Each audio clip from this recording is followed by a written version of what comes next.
With the 2014 Tour de France starting in England, I thought it best to bump up my scant collection of Tour memorabilia, which consists of a French Coca-Cola cap signed by some of the 1990s Once team, including Laurent Jalabert and Steve Hodge, Kraftwerk's Tour de France record, and a signed Eddy Merckx photo. Not a lot, to be honest, and nothing truly uniquely sporting, until I went on eBay to see what was on offer, and voila! I found this interesting 1957 Tour media guide.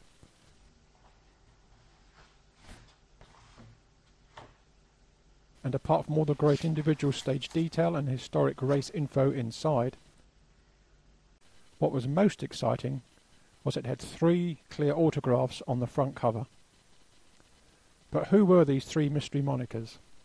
I quickly worked out they were not riders from the Tour, and in order to find out more about this piece of vintage Tour memorabilia, I needed a pro cycling expert to help me out.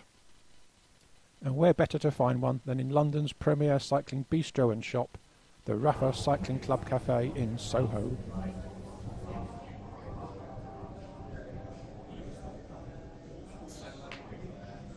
Hi there, my name is Felix Lowe. You might know me by my alter ego, Blazin Saddles.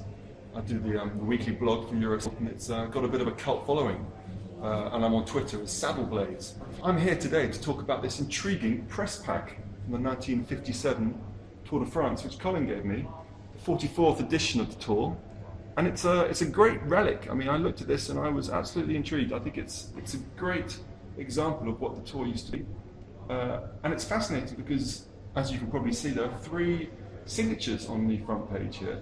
And one in particular really stands out, and that is this chap here, Alex Virot. Now, Alex Virot has a fascinating story we're going to delve into a bit more now. So Alex Virot was a fascinating character. He was one of the pioneers of Tour de France radio broadcast. He would follow the race on motorcycle, and he would make these little snippets, these little reports throughout the day. For Radio Luxembourg it was, in fact.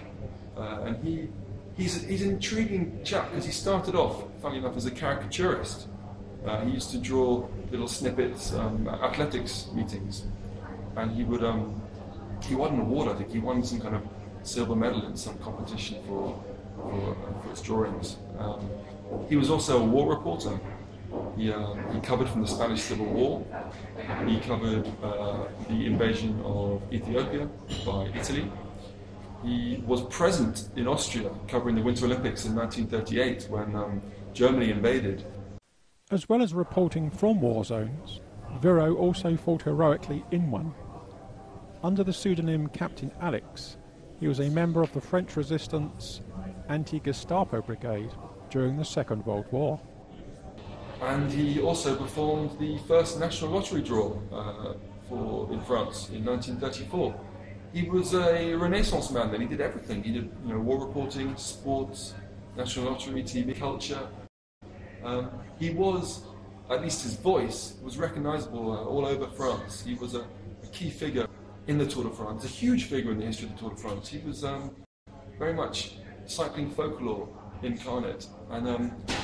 And it's important to recognise his contribution to the race, I think. He covered it for 22 years on motorcycle back, which is really impressive. Alex Virot may have been a character and a jack of all trades, but I was more interested in finding out more about his legacy in the Tour de France and what he really meant to the great race. Interviewed in 2004, former General Director of the Tour, Jean-Marie Leblanc, clearly acknowledged Virot's importance as a radio reporter in the 30s, 40s and 50s to not only the Tour but to the nation as a whole. Not only was Virot the voice of the Tour, but he reported from the race in his own distinctive manner.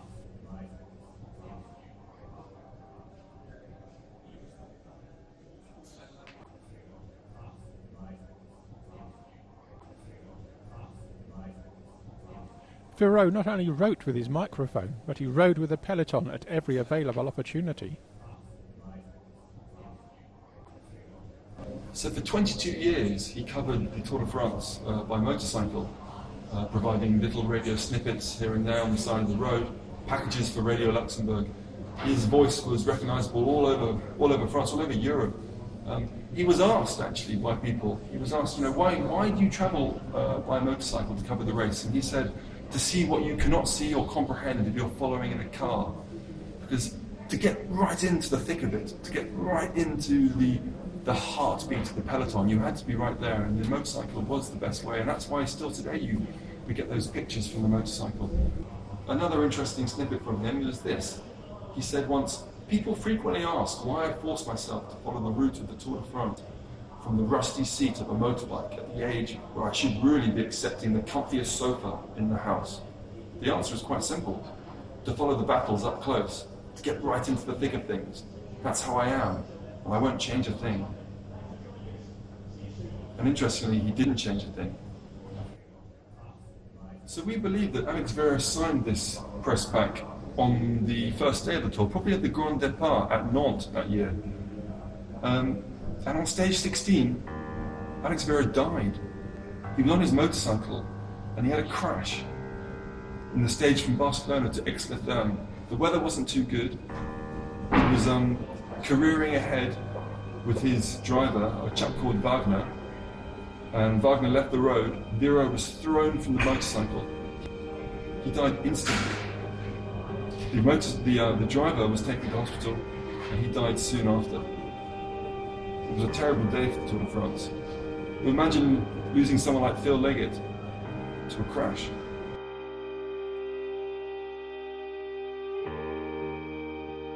So, what really happened to 67-year-old Alex Virot and his motorcycle rider René Wagner on that fateful Bastille Day in 1957, high in the Pyrenees, somewhere between Barcelona and Aix-les-Thermes?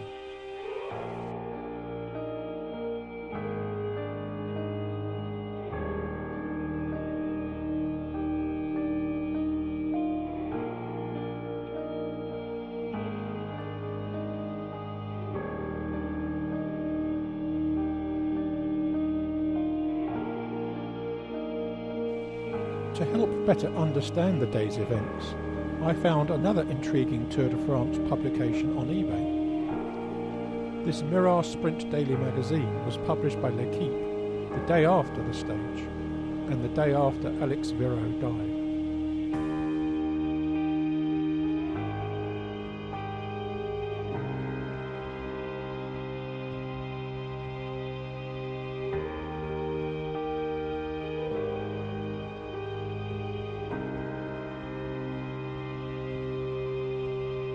At 12:30 on Bastille Day, Alex Virot delivered a tour update to his loyal listeners on Radio Luxembourg.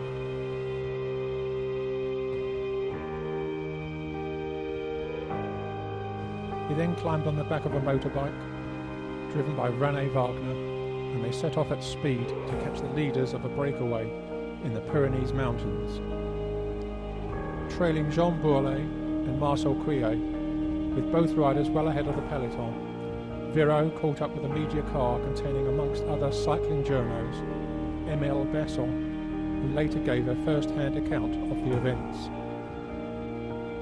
On the Aix-les-Thermes road, the atmosphere was very quiet. Next to us on his motorcycle, Alex Virot, the reporter for Radio Luxembourg, chatting with his hand on the side of our car. In front of us, Bourlet pedalled hard on a long solo breakaway. Virot told me, "See you later, this stage is over."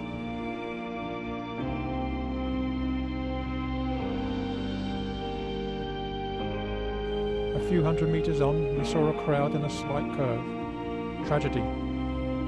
Alex Virot and rider René Wagner lie in a small ravine. I descended rapidly with R. Penelon, Lucien Grimaud, and André Lark. Virot died on the spot. Wagner died in the ambulance. Besson was not the only eyewitness. French rider Marcel Couillet, lying second and by now some way detached from Bourlet out clear in front, found himself behind Virot and Wagner as they lost control of their bike.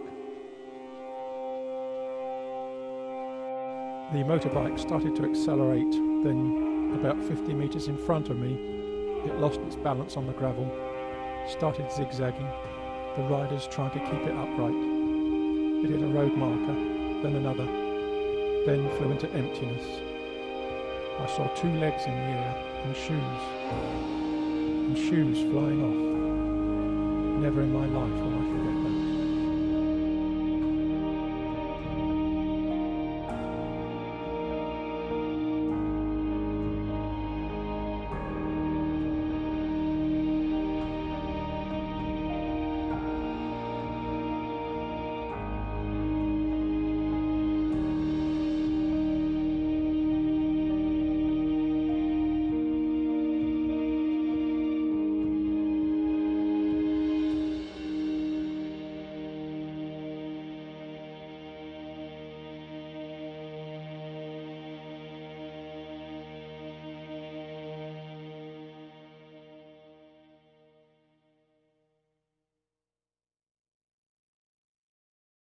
And when you look at the old pictures of Virot on his motorcycle, you kind of think there was no surprise that possibly he met his match this way, because the guy was crazy. He would travel on the back of the bike without a helmet, barely holding on, doing his stuff, and you can see how if the motorcycle left the road, then he would be in for a bit of trouble.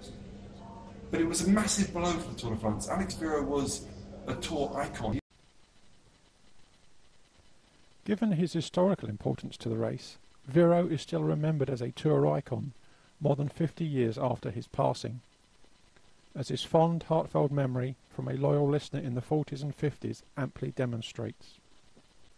I always rushed home after work to listen to the "Dear Listeners, Good Night" from good Father Virot that enabled us to fully experience the stages. I have never forgotten his voice. I also had a map of the Tour laid out in the kitchen, and always wrote down the first finishers. And then, one evening, the reporter who followed the Tour with him, crying, sobbing, told us the sad news that our good Father Virot had died in a motorcycle crash. All the listeners, we did not have TV at the time, like me shared our common grief. Poor Father Virot seems forgotten, but not by me.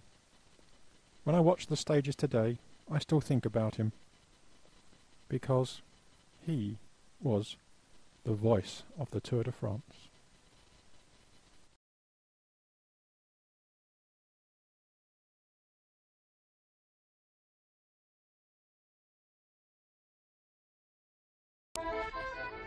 In part 2 of our look back at the life and career of Alex Virot, Felix Lowe delves into his relationship with the 1957 Tour winner Jacques Anquetil, and also recaps the oddities about the race that year.